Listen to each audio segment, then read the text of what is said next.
So I waited a couple of days to finally talk about the situation regarding around Cinna, Valkyrae, and Emiru during their whole live stream, sysathon, subathon, marathon thing that they were doing. And I didn't hear about this until just a couple of days ago when this whole situation had actually ended up happening. But they had been doing this for however long that they had been doing it. They had some guests on, they were doing some activities, and they were just having a fun time. And it seemed like there were a lot of people actually watching the stream and having a fun time. And good for them, they were having a fun time until unfortunately this whole fucking thing ended up happening where this stream sniper guy ended up showing up at like the pier. I think they're in California, so I think it was the Santa Monica pier. I'm not too sure on that. It just, they were on some pier, they were doing stuff. Some guy comes along, asks them for a picture, disappears for a little bit, changes clothes, and I guess they didn't recognize him because he had different clothing on, so he had changed clothing, showed back up later into the stream, started chatting with them again, asked for Emiru's phone number because she had eventually ended up joining along with the live stream and this whole subathon thing that they were doing,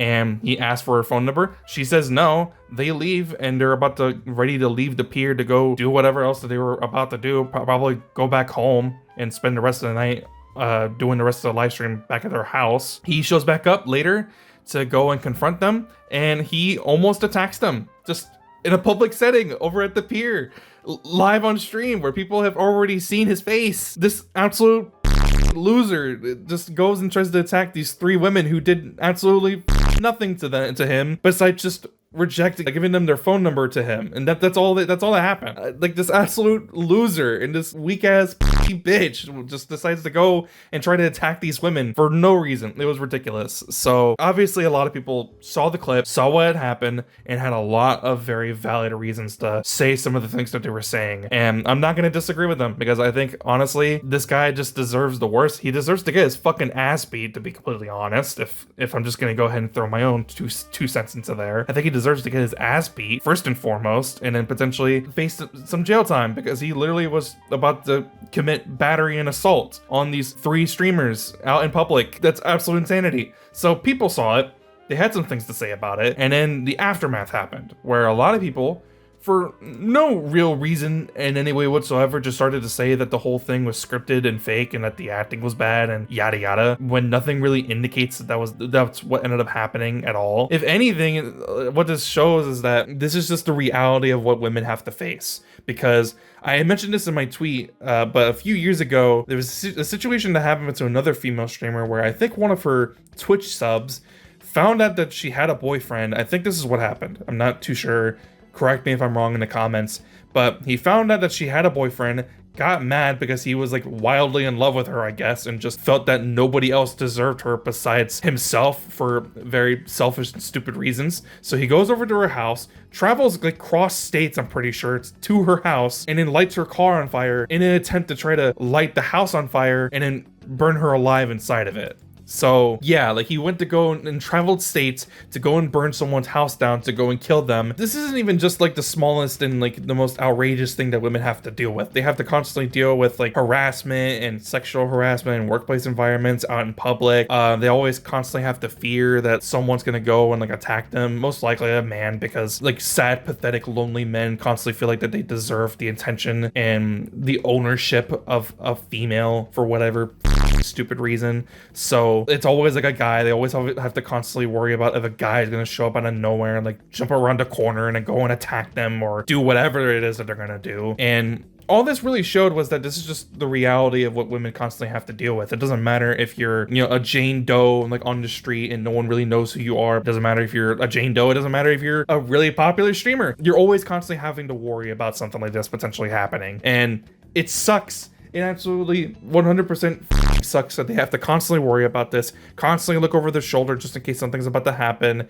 And people started questioning like, oh, why didn't they have security? Oh, why didn't they do this and that? Why didn't their camera crew did this and that and yada yada? It's trying to create like a whole bunch of excuses as to why like this and this happened, trying to discredit the whole entire situation when the main thing that you should be worried about is the safety of these three streamers who almost got attacked in a public setting live on stream. That's the main thing you should be constantly worrying about right now. And thankfully, they have all since posted saying that they're in a state of shock. but that they're all safe and that they're okay. And then later, Cinna went back on her live stream where she started talking about the whole situation again and started tearing up because of it. And then Your Rage ended up talking about that clip and how people, like, if you're a normal person, you'll understand why she started crying during that segment in the stream. And it's like, yeah, if you're a normal fucking person, you'll completely understand why she started crying because of it. She almost got attacked by some random dude that she doesn't know. Anyway, it's just like this whole thing, like all the comments that I saw, all the people trying to downplay this whole situation and what some women in reality have to go through and have to constantly be worried about. It was just ridiculous, right? And it really pissed me off, which is why I want to talk about it now. I wanted to wait a couple of days before I started finally talking about it, just because I wanted things to die down a little bit and I wanted people to kind of just calm down and stop saying some of the outrageous shit that they were saying. And it sort of seems like that's not happening anymore. I'm just glad that the three of them are okay. I'm glad that Cinna, Valkyrae, and Emiru are all safe and they're doing their own thing and they're trying to move past the situation. I think some of them said that they're going to go and seek therapy. I hope that they eventually come back and do the thing that they genuinely love doing, which is streaming and entertaining people on their live streams. And as for Cinna, she's actually one of the 3 creators involved in the situation that I know about and watch a lot. I know about Valkyrae and Emiru, but they're not content creators or streamers that I actively go and watch. I've watched a couple of Cinna's videos, and I think she's genuinely very entertaining and very funny. So the fact that she had to go through this entire debacle and situation made me really upset, because I don't think that she deserves it. I don't think any woman deserves to be in this type of situation, but it happened, and I'm glad that they're okay. I'm glad that they're safe. I'm hoping that they'll move past this and they'll feel better about themselves. They'll feel more secure. They'll feel more safe, and they'll move on and pretend like this never happened. And obviously it's not gonna go away in an instant, in the snap of a finger, but hopefully with time and with therapy, they can move on and forget about this whole thing. So yeah, that's pretty much it. That's all I really wanted to say about the situation. I just saw a bunch of comments and people talking about the situation and just thought it was absolutely ridiculous, but I'm glad that they're all doing much better and that they're all safe and that they can hopefully move past this. So if you liked the video, be sure to leave a like. If you want to see more, please be sure to subscribe. I will see you guys in the next video. I want to give a shout out to Pager360 and Renegade Enigma for being the members on the channel. I'd really appreciate if you guys consider joining the memberships. But yeah, I'll see you guys next one. I'm out. Peace.